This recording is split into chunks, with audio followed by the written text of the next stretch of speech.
what's up guys? Sex Mores here. So guys, for today's video, pupunta tayo ng Ormoc Leyte para kunin ng ating adventure bike, no? So guys, una sa lahat, good morning sa lahat ng ating mga followers and subscribers. So let's go guys. Antabayanan nyo na lang kami. So gusto ko lang magpasalamat muna sa lahat ng talagang nanonood sa atin, no? So maraming salamat sa inyong lahat sa walang sawang pagsuporta. So mga guys, update na lang ako. Nga pala, kasama natin si Wang Boy, si Marco the Great at si Mang Kanor. At kung nakikita nyo naman, nasa aking likuran si Mang Jo, at tapos si Simon is na kay angkas ni Wang Boy. Siya ang OBR ni Wang Boy, si Simon, si Jegs. Yun. So guys, update na lang ako ha mamaya pagdating namin doon. Bye bye.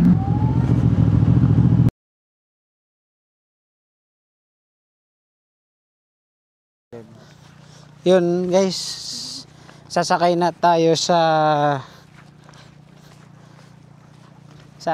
anong tawag dito? Bangka na malaki. Yan, anong tawag dyan kuya? Bianca Express. Ha? Yung Bianca Express. Uy, sa Bianca Express sasakay na tayo. So ito, iyan, akit na kami.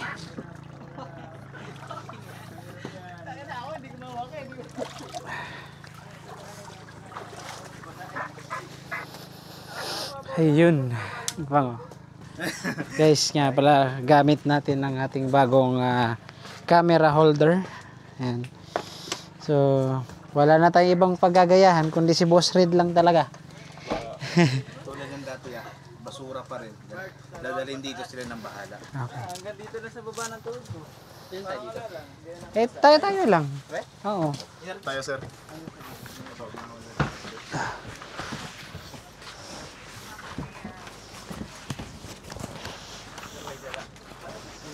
Angas mo yan pag nakaganto ko. Parang akong lalaban ng gera. Hindi na, politik ka para hindi ka sagutan ng bahay. Check mo, Bert. Gara ka oras ko na dito. Kep, ilang minuto yung biyahe? 4:30 to 45. Oo, 45 sir. Pag diretso tayo sa Digyo. May mga dadaanan pa ba tayong iba? Ito sir, yung mahaba. 30 minutes. 30 minutes. 30 minutes tayo dyan. Tapos, lilipat tayo sa... Lilipat dun sa Digyo. Pwede na sa inyo yung gitna. Kasi yan, residential ba? Madalas kasi yan, hindi pinupuntahan, depende lang sa pasahero. O di, pagkagaling natin doon, diretso na lang tayong Digyo. Para Sa ano? inyo sir, para yung oras. Tanong muna Oo. kayo, pwede bumaba sa mahaba. Yung sa mahaba, pababa tayo. O baba tayo, 30 minutes tayo doon. Para ano, mga picture lang ba? Tapos, after natin doon, kuya, siguro diretso na lang tayong Digyo. Kaya sir, kasi yung iba sir, pag sinabihan namin na residential, ayaw nila. Ayaw na. Kasi mas maganda daw yung oras ba para matagal-tagal sila sa Digyo. Depende lang sa... Hanggang anong oras lang ba pwede sa Digyo? Ito rin, no? Yung last trip sir, 4:30. 4:30. Kahit balikan mo kami, anong oras na ba? Kahit balikan mo kami, kuya, mga alas 3. Oo, sa Digyo. Wang, diretso na tayo Digyo. Pwede ba? Susunod na lang ulit. Susunod na lang yung mahaba. Next time na lang, ano? Kaya? Digyo na lang para ma-enjoy natin Digyo. Kuya?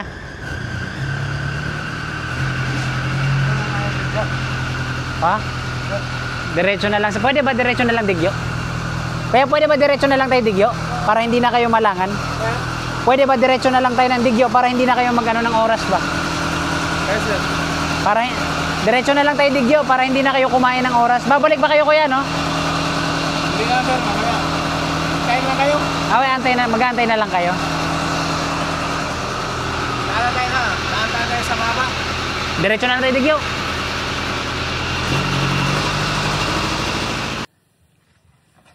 So, yun guys.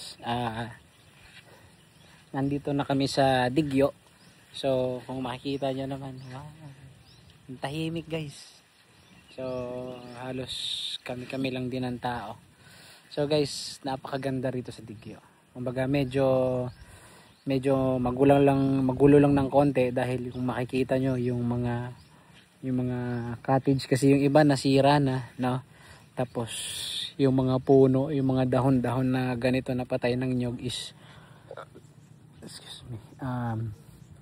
iba nagkakalaglag. Pero guys, ang ganda rito sa Digyo Island. Tapos yung buhangin nila parang sa Kanigaw, pinong-pino.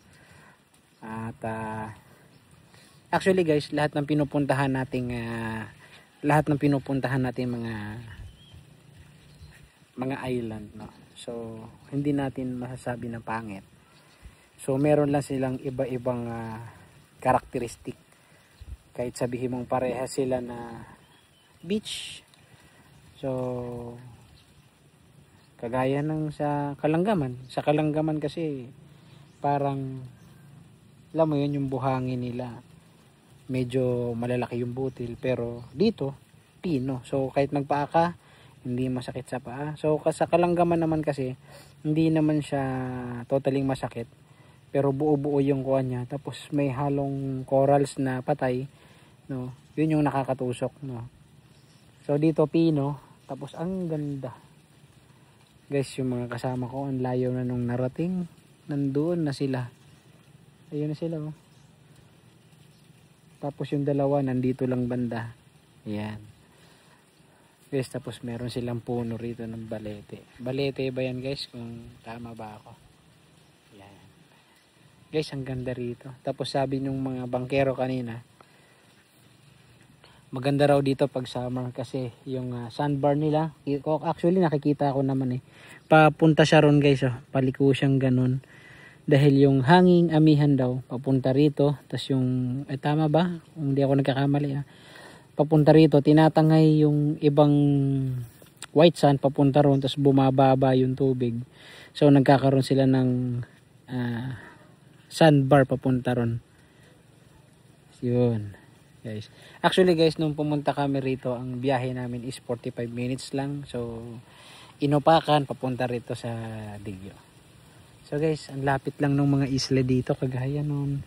Dapat guys, actually dadaan kami dun sa Mahaba Island. So kung dadaan kami ron, kakain pa kami ng oras. So sabi ko, baka pwedeng diretso na lang dito sa Digyo. Pinadiretso ko na lang para dito na namin ubusin yung oras namin. So guys, mga 3 uwi na rin naman kami. May trabaho pa sa bahay, no?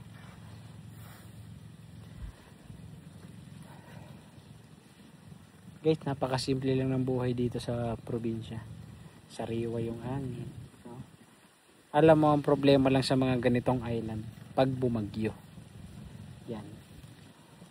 Kasi kung makikita nyo, talagang tabing dagat lang. So pag nag high tide talaga or malalaking alon, so pwedeng lamunin to ng tubig. So pinakamagandang gawin, magdasal tayo para hindi mangyari yon. Tsaka guys, unang-una talaga magandang gawin, magpasalamat tayo dun sa taas. Kasi bakit? Alam nyo naman siguro, may mga ganito tayong nakikita, di ba? Actually, para sa akin yung mga ganito, ito yung yaman ng Pilipinas. Hindi lang Pilipinas, yaman to ng mundo. So dapat iniingatan natin, pinapangalagaan. Kasi yung mga ganitong bagay guys, pag nasira, hindi na natin mababalik. So hanggang dito na lang muna guys. Update na lang ulit ako mamaya. Bye bye.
'cause it doesn't mean so much in the end.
Confusing words, one from the other, 'cause it doesn't mean so much in the end.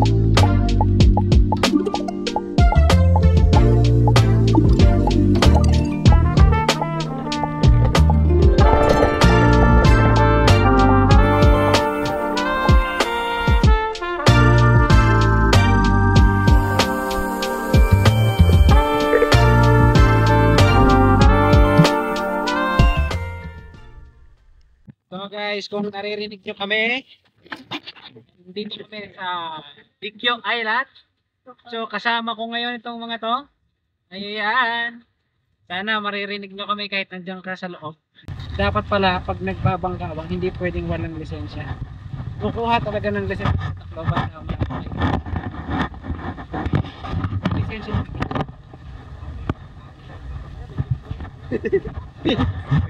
Coast Guard, checkpoint yan. Oo, yan yun. Hindi, mas madalang ang checkpoint sa tubig. Anay. Sabay. Dali. 1, 2, 3, go. Yeah. So guys, tapos na kami. Napagpasyahan na namin na umuwi na kasi babiyahe pa kami pa uwi, ano? So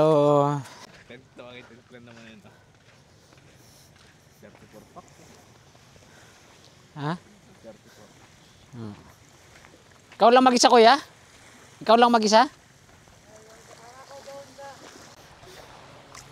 Pwede mo talong-talong dito.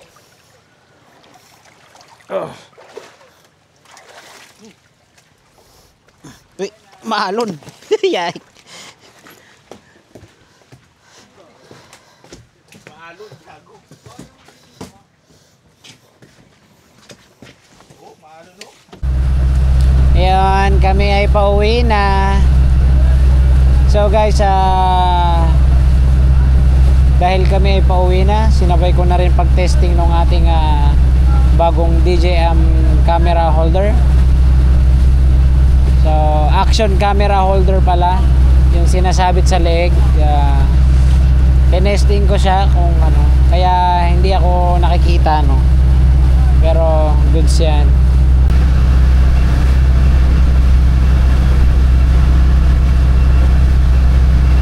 Dolphin.